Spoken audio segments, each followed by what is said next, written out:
Dans un monde dévasté, où le silence règne en maître, un virus a redéfini l'existence même de l'humanité. Autrefois vibrantes de vie, les villes ne sont plus que les tombes de béton d'une civilisation perdue, transformant la quasi-totalité de la population en créatures mutantes. Ces êtres, que l'on nomme les crépusculaires, craignent la lumière du jour et ne sortent que la nuit, animés par une faim insatiable et une intelligence primitive mais redoutable.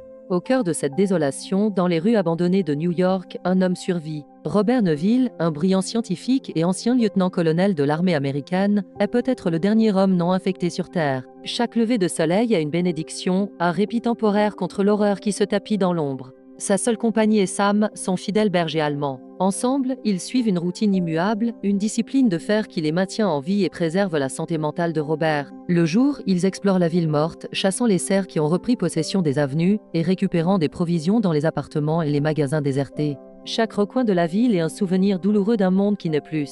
Robert se remémore constamment les derniers jours chaotiques, l'évacuation de sa femme et de sa fille, un adieu déchirant sur un quai bondé alors que le chaos engloutissait le monde. Ces souvenirs sont à la fois son fardeau et sa motivation, le carburant de sa mission désespérée. Dans le sous-sol de sa maison fortifiée de Washington Square Park, Robert a aménagé un laboratoire de pointe. Il est convaincu qu'en tant que personne immunisée contre le virus, son sang détient la clé pour inverser la mutation. Jour après jour, il travaille sans relâche, testant d'innombrables sérums sur des rats infectés, puis sur des crépusculaires qu'il capture avec une prudence extrême. Chaque échec est un coup porté à son espoir vacillant. Les créatures qu'il capture meurent les unes après les autres, les sérums s'avérant inefficaces, voire mortels. Malgré tout, il persiste, animé par la promesse faite à sa famille et à l'humanité entière. Son combat n'est pas seulement pour la survie, mais pour la rédemption. Une partie essentielle de sa routine est son émission de radio quotidienne. À midi pile, chaque jour, depuis le port de South Street, il diffuse un message sur toutes les fréquences AM. Je m'appelle Robert Neville. Je suis un survivant à New York. S'il y a quelqu'un, n'importe qui,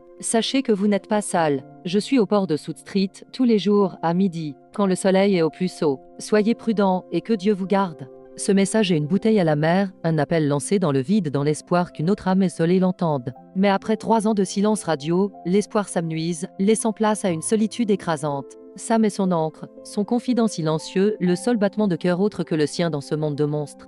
La nuit, la dynamique change radicalement. Robert et Sam se barricadent dans leur maison, les fenêtres et les portes renforcées d'acier. Le monde extérieur appartient aux crépusculaires. Leurs cris stridents et leurs grognements gutturaux résonnent dans les rues, un rappel constant de la menace qui rôde à quelques mètres seulement. Robert essaie de noyer le son avec de la musique, de s'évader dans les films qu'il a collectionnés, mais la peur ne le quitte jamais vraiment. Il sait que les crépusculaires ne sont pas stupides. Ils apprennent, ils observent. Et leur chef, un mâle alpha particulièrement intelligent et vindicatif, semble nourrir une haine personnelle envers lui. Un jour, alors qu'il chasse un troupeau de cerfs à travers Times Square, sa routine bien huilée est brisée. Sam, emporté par son instinct de chasseur, poursuit un cerf dans un bâtiment sombre et abandonné. Le cœur de Robert s'arrête. Il sait ce qui se cache dans l'obscurité. Armé de son fusil et d'une lampe torche, il plonge dans les ténèbres à la recherche de son seul ami. L'intérieur du bâtiment est ingue de crépusculaire, endormi dans l'attente de la nuit. Le silence est oppressant, chaque pas de Robert résonne comme un coup de tonnerre. Il retrouve Sam, terrorisé mais sain et sauf, et ils battent en retraite aussi discrètement que possible.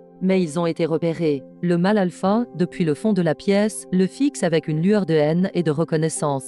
Cet événement marque un tournant. Robert a perturbé leur sanctuaire, et il sait que les conséquences seront terribles. Les jours suivants, il sent une tension inhabituelle. C'est comme s'il était constamment observé, même en plein jour. Les crépusculaires semblent plus audacieux, leurs activités nocturnes plus organisées. Puis, l'inévitable se produit. Alors qu'il passe devant Grand Central Terminal, Robert remarque quelque chose d'étrange. Fred, l'un des mannequins qu'il a placé à travers la ville pour simuler une présence humaine et combattre sa solitude, n'est plus à sa place habituelle devant le magasin de vidéos. Il est maintenant au milieu de la rue, près d'un taxi abandonné. Une sueur froide perle sur son front. Seul un être intelligent aurait pu le déplacer. C'est un message, c'est un avertissement. Se méfiant, il s'approche lentement, le fusil à la main, Sam grognant à ses côtés. Il ne voit rien d'anormal, juste le mannequin dans une position incongrue.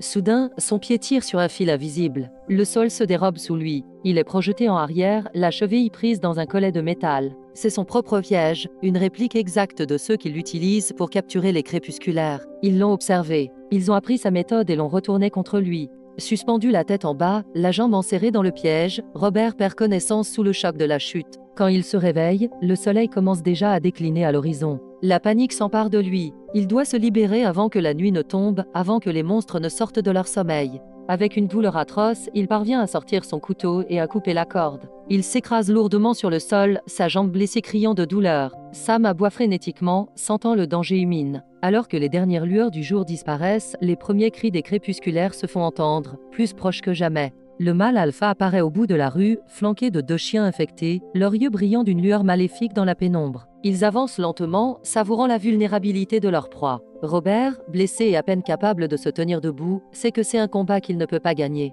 Il est pris au piège, une proie facile pour les créatures qu'il a si longtemps combattues. La nuit est tombée, et avec elle, tout espoir de survie semble s'évanouir dans les ténèbres. Si vous voulez savoir comment Robert Neville va survivre à cette embuscade mortelle, et s'il parviendra un jour à trouver un remède pour sauver l'humanité, alors abonnez-vous à ma chaîne Résumé de Movie. Nous explorerons ensemble la suite de cette histoire haletante et découvrirons les secrets qui se cachent dans l'ombre.